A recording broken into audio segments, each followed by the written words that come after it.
C'est important d'avoir des rêves, hein? Ça nous guide, ça nous pousse à nous dépasser, à continuer. T'as pas besoin d'être quelque chose de gros. Par exemple, moi, depuis que je suis enfant, je rêve. Je rêve de vivre dans un palais. Un château de marbre et d'or. En fait, c'est possible, j'aimerais ça en avoir deux. Deux palais, c'est trop demandé?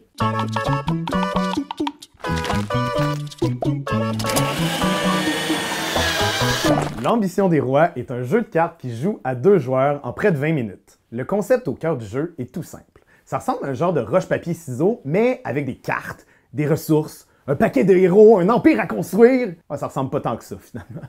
Le premier joueur qui réussit à construire 2 cartes palais remporte la partie. Pour commencer, chaque joueur prend un paquet de cartes de base. Vous débutez avec les mêmes 9 cartes qui représentent divers héros qui pourront vous aider au cours de votre lutte de pouvoir.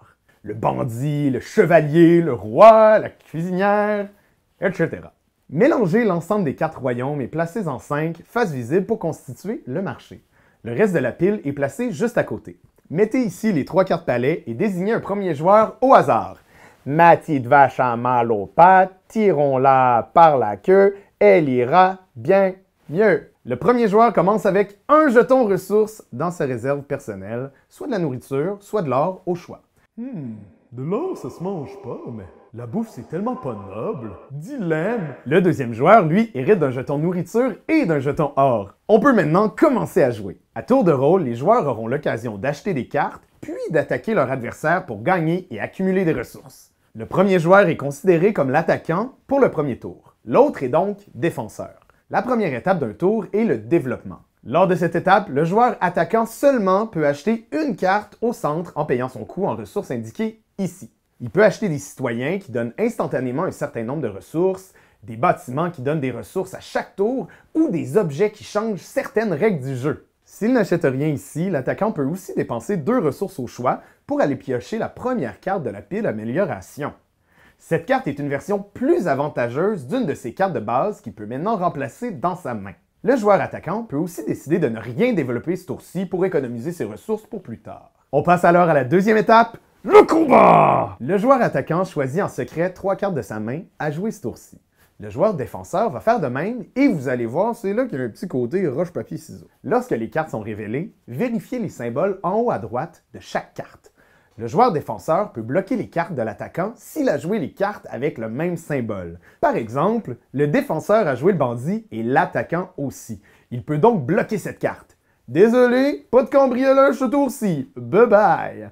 Le défenseur a joué le chevalier et oh, on retrouve le même symbole sur le maître d'armes de l'attaquant. Alors il est bloqué, même si c'est une version améliorée. Finalement, le défenseur a joué la sorcière. Mais celle-ci ne peut pas être bloquée par la cuisinière, et donc au final, l'attaquant n'a qu'une seule carte restante. L'attaquant peut donc résoudre l'action de ses cartes non bloquées. Ici, par exemple, la cuisinière lui donne 2 nourritures gratuitement qu'il ajoute à sa réserve. Notez que certaines cartes de votre main vont vous demander de payer certaines ressources pour en obtenir d'autres. Gardez ça en tête, ne l'oubliez jamais.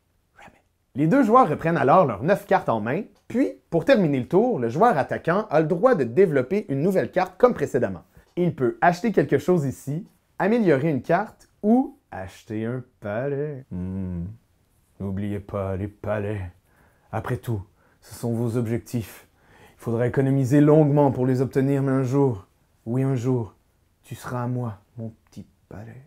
On passe à un nouveau tour et cette fois-ci, c'est l'autre joueur qui devient attaquant.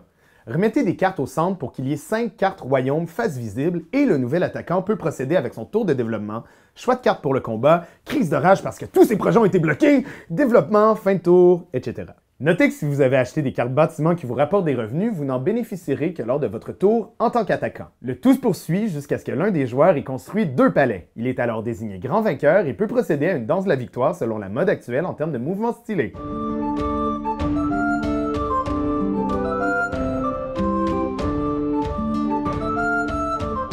Vous voyez donc que pour réussir à se démarquer dans le jeu, il suffit pas d'optimiser sa collecte de ressources, il faut aussi savoir anticiper et bloquer les prochaines actions de son adversaire. Je pense qu'il va essayer d'acheter cette carte temple dans le marché, je le vois accumuler de l'or depuis un tour. Il va sans doute jouer son baron ou sa sorcière, je vais pouvoir les bloquer avec ça. Ah mais c'est vrai qu'il a aussi amélioré son bandit, il faut que je le bloque. Mais il sait que je sais tout ça, alors qu'est-ce qui va arriver s'il joue 3 cartes complètement différentes et que j'ai rien pour le bloquer? Il va pouvoir jouer impunément ces 3 cartes, 3 actions, 3 gains de ressources. C'est vraiment le genre de jeu où il faut être à l'écoute et se glisser dans la tête de notre adversaire. Et perdez pas espoir, car même si c'est difficile de cumuler les ressources et de les protéger des assauts de votre adversaire, si vous croyez en vous, un jour, vous l'aurez, votre palais. Ah oui, va t'avoir, mon petit palais. Quand t'aimes quelque chose, tu donnes des bisous dessus. Mais comme c'est un ordinateur, tu donneras pas de bisous. Tu vas plutôt commenter, puis tu vas partager. Oh oui, partager, partager, partager. C'est la leçon de Jésus!